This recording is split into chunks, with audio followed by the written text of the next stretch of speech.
Porque a maior arma que a direita passou a ter em relação à esquerda, e por isso que a direita se tornou imbatível em eleições justas, como a eleição dos Estados Unidos, né, de 2024, contrastando com a eleição roubada de 2020 demonstraram, e como se houvesse eleições limpas e honestas no Brasil em 2026, a esquerda seria esmagada, como vem sendo esmagada em outras eleições.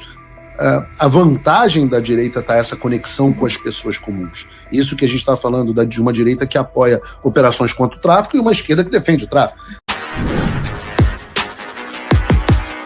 Olavo Edu Carvalho, melhor canal de cortes do YouTube. Eu conto imensamente aqui com o like de vocês, que você mande o programa nos seus grupos de WhatsApp, que esses fatos que nós vamos revelar e entender melhor aqui hoje chegarem ao máximo de pessoas possível. Então, manda o programa para os amigos e manda o programa para os inimigos, especialmente esse, porque esse é o Paulo Figueiredo Show. O profeta Isaías já alertava: ai dos que ao mal chamam de bem ai dos que ao mal chamam bem e ao bem mal, que fazem das trevas luz e da luz trevas, do amargo doce e do doce amargo. Separei essa passagem porque é exatamente isso que fazem os defensores do narcoterrorismo. É exatamente isso que faz Lula. É exatamente isso que faz Alexandre de Moraes. É exatamente isso que faz a bancada do Partido do Tráfico na Câmara dos Deputados. Enquanto eles defendem os bandidos do Rio de Janeiro, você tem as pessoas de bem e o governo Trump mandando uma carta de apoio à polícia. O governo do Brasil, aquele que fala em soberania, etc., esse é o que apoia o narcoterrorismo, que domina o Brasil, que domina mais de 60 milhões de brasileiros, que domina um quarto do nosso território. Enquanto o país malvadão, Trump, opressor, etc., etc., apoia a polícia que luta contra o narcoterrorismo. Pô, não precisa ser de esquerda ou de direita para saber em qual lado é o lado certo dessa história. Não precisa de esquerda ou direita para ver que estas pessoas, quem financia essas ONGs? Pô, é claro que é o narcoterrorismo. Qual o tamanho dessas ONGs? Olha o tamanho do financiamento, a mulher pedindo 300 mil reais como se quem pede nada, comprando BMW. Estamos falando de bilhões de dólares que passam pelo narcoterrorismo no Brasil. E não tenham dúvidas que eles têm os seus tentáculos, mesmo que indiretos, no Ministério Público, na Defensoria Pública, no Judiciário. Ora, já noticiamos aqui sobre até botar a gente para estudar para concurso. Não tenham dúvidas que essas pessoas ganham muito dinheiro e elas de fato vendem a sua alma em troca de dinheiro. É o caminho mais fácil. Ora, vejam, é claro que é o caminho mais fácil. O caminho mais difícil é o caminho daqui que a gente faz do jornalismo sério. E para isso eu preciso do seu apoio. Se você quer alguém que defenda de fato o bem, e aqui eu falo de forma inequívoca, porque essa não é uma questão de opinião, é uma questão objetiva. Nós estamos defendendo a vida, nós estamos defendendo a ordem contra a barbárie, contra o domínio criminoso. Nós tivemos ontem as eleições na maior e mais icônica cidade do Ocidente, Nova York. E os resultados, a gente pode dizer que não foram positivos, para dizer o mínimo, mas também não foram surpreendentes. E para comentar esse assunto, eu vou receber aqui o João Gabriel, que é o editor-chefe do Paulo Figueiredo Show. Vamos falar sobre as eleições de Nova York, João. Quem foi eleito prefeito da cidade de Nova York? Vamos embora. Valeu, Paulo, mais uma vez aqui no programa. Valeu você aí da audiência. Bom, ontem a gente teve de fato eleição para prefeito na cidade de Nova York. Como você falou, é a maior cidade dos Estados Unidos, um dos maiores símbolos da cultura americana, aquela cidade que você mais vê em filme, em série, enfim, a cidade mais famosa dos Estados Unidos. concorrendo para a liderança dessa cidade, nós tínhamos o candidato do Partido Democrata, o Zoran Mandani, pelo Partido Republicano, o Curtis Sliwa, e como independente, o ex-governador Andrew Cuomo. E poucos meses antes, aliás, depois do aniversário de 24 anos dos atentados terroristas de 11 de setembro, 50,4% dos nova-iorquinos decidiram eleger o Zoran Mandani, que agora é o primeiro prefeito islâmico de uma grande cidade americana. É uma tendência que a gente já via na Europa, mas não via ainda nos Estados Unidos, né? E vejam que loucura, né? Você mal era nascido no 11 de setembro, mas eu tinha um ano. Você tinha um ano. O João é o nosso menino prodígio aqui. O João tinha 1 ano de idade, mas eu lembro muito bem, naturalmente, como quase todos da minha geração e mais velhos, você que está aí no chat deve dizer se lembrou ou se não lembrava, onde você estava no dia 11 de setembro. E o que se seguiu, né, foi até uma rebordosa, você pode chamar de quase que islamofóbica, assim, né, onde as pessoas passaram a ter pavor de muçulmanos, não totalmente desprovidos de razão, mas 24 anos depois, a cidade que sofreu o grosso, né, a pior parte dos atentados do 11 de setembro, elege justamente um muçulmano para ser prefeito. Você estava falando que é uma tendência que a gente vê na Europa, né? Se eu não me engano, no Reino Unido, as 6 maiores cidades hoje são governadas por muçulmanos, né? Inclusive Londres, né? A capital do Reino Unido é governada por Sadiq Khan. E isso é muito interessante, inclusive, porque ainda durante a campanha eleitoral, o Mandani ele se reuniu com o Siraj Warraj, que, de acordo com os promotores de Nova York, é um dos co-conspiradores não indiciados por outro atentado no World Trade Center que ocorreu em 93, muitos anos antes do 11 de setembro, e que resultou na morte de 6 pessoas. Esse sujeito visitado pelo Zoran Mandani, ele também fez comentários públicos em defesa dos organizadores desse ataque terrorista e disse que os reais terroristas, na verdade, eram o FBI e a CIA. E ele próprio, esse sujeito que o Zoran Mandani visitou, já conclamou aos fiéis da sua mesquita uma jihad em Nova York. Segundo ele, uma jihad não armada, pacífica, etc., mas uma jihad, né? uma guerra contra os infiéis de Nova York.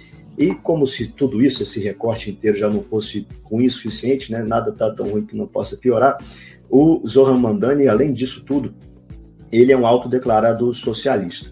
E quando eu falo que ele é um autodeclarado socialista, eu quero dizer que ele é uma pessoa tão radical, mas tão radical que grande parte das lideranças do Partido Democrata se negaram a apoiá-lo publicamente nessa campanha de Nova York. Inclusive o Obama, né? Inclusive o Obama, foi o caso do o Obama, que é o presidente mais radical de esquerda da história dos Estados Unidos, e ele inaugura se declarou e o Obama inaugura essa nova cara do Partido Democrata, que hoje acaba no Zoran Mandani, né? Mas sim, além do Obama, também o Chuck Schumer, que é senador pelo estado de Nova York, que a gente viu ele na semana passada falando que o Bolsonaro foi indiciado por corrupção, mentindo lá no Senado americano. Esse tipo de gente acha que o Zoran Mandani é radical demais, para você ter uma ideia de quem foi eleito. E isso é interessante também porque mostra que tem uma divisão na esquerda americana. As pessoas acham e sofrem do mal entendimento de que a esquerda não tem divisão, só quem briga é a direita. E isso não é verdade. Aí nos Estados Unidos, pelo menos, de um lado você tem os políticos mais ligados ao establishment democrata, aqueles caras mais tradicionais que ainda tentam passar uma roupagem de liberalismo econômico, liberdade individual. E do outro lado você tem a nova face do Partido Democrata. Que está cada vez menor, né? Mesmo dentro do establishment do Partido Democrata. Eu diria que o Partido Democrata era um partido moderado até a década de 90, mas já com Barack Obama, como você disse, inaugurou-se uma nova fase do Partido Democrata, que já é um partido de esquerda bastante radical, né? Barack Obama é um político de esquerda para os padrões americanos e para os padrões globais, que defendem políticas bem radicais. O governo de Joe Biden foi um governo com políticas de esquerda bastante radicais. Mas o Chuck Schumer, vejam, hoje o Chuck Schumer está apoiando o shutdown do governo americano para financiar com $1,5 trilhão de dólares programas assistencialistas para imigrantes ilegais, inclusive. Então, sim. Nós não estamos falando assim, a esquerda moderada, o centro, essa área meio PSDB, digamos assim, do Partido Democrata, hoje absolutamente em extinção, com até os políticos tradicionais que fizeram parte dessa esquerda mais social-democrata caminhando para a esquerda. Mas certamente, quando você entra na área de políticos como a Ocasio-Cortez, a própria Ilhan Omar e agora o Mandami, você está falando de socialistas comunistas e, no caso, alguns radicais muçulmanos. Sim. Inclusive, tanto a Ilhan Omar quanto o Mandami não foram nem nascidos nos Estados Unidos, né? Também um ponto muito interessante. Agora, a leitura é exatamente essa. É uma ala radical do Partido Democrata que está assustada com o quão radical mais radical. A outra ala. Exato. É o pessoal reclamando de um partido mais radical do que o pessoal que é definido por esses nomes aí que a gente citou. E o que essas eleições demonstraram em Nova York... Um exemplo bom, no caso, é que o candidato derrotado dessa esquerda moderada foi o Andrew Cuomo, né, que saiu desgraçado até numa denúncia de assédio sexual do governo do estado. Foi governador. Andrew Cuomo foi o governador talvez mais radical no país nos lockdowns da Covid-19. Então a gente está falando de alguém que... Dos idosos também, né? Escândalo dos idosos. Voluntariamente ou involuntariamente, matou, certamente, muitos idosos com as políticas da Covid-19. Vejam esse caso. E perde para quem? Para um garoto, para um socialista de 34 anos, que apareceu um fenômeno de rede social. E o Cuomo era herdeiro de uma elite política já, né? Ele também era... Se tem uma figura que significa establishment, é o Andrew Cuomo, porque o pai dele também foi governador de Nova York. E aí, como você falou, chega o irmão cara da CNN. O Chris Cuomo, né? São pessoas muito ligadas ao establishment democrata. Mas aí surge um doidão de 34 anos, do nada, que se chama de socialista, e o cara vai lá e derrota o Andrew Cuomo e a elite democrata, o que é muito interessante, porque em termos de campanha eleitoral, né, a gente sempre fala aqui de nacional populismo, do contato com o povo, do afastamento das elites, etc. O que ocorreu na esquerda americana foi parecido. O Cuomo apostava no apoio da elite financeira de Nova York, mídia, etc., enquanto o Mandani estava na rua, conversando com as pessoas, falando sobre economia, a proposta maluca dele lá de ônibus gratuito para todo mundo, e no final das contas quem saiu vencedor foi ele, né? E é interessante porque... Pode falar. Não, é interessante. Essa mudança da esquerda em direção ao populismo é perigosa do ponto de vista eleitoral. Porque a maior arma que a direita passou a ter em relação à esquerda, e por isso que a direita se tornou imbatível em eleições justas, como a eleição dos Estados Unidos, né, de 2024, contrastando com a eleição roubada de 2020 demonstraram, e como se houvesse eleições limpas e honestas no Brasil em 2026, a esquerda seria esmagada, como vem sendo esmagada em outras eleições.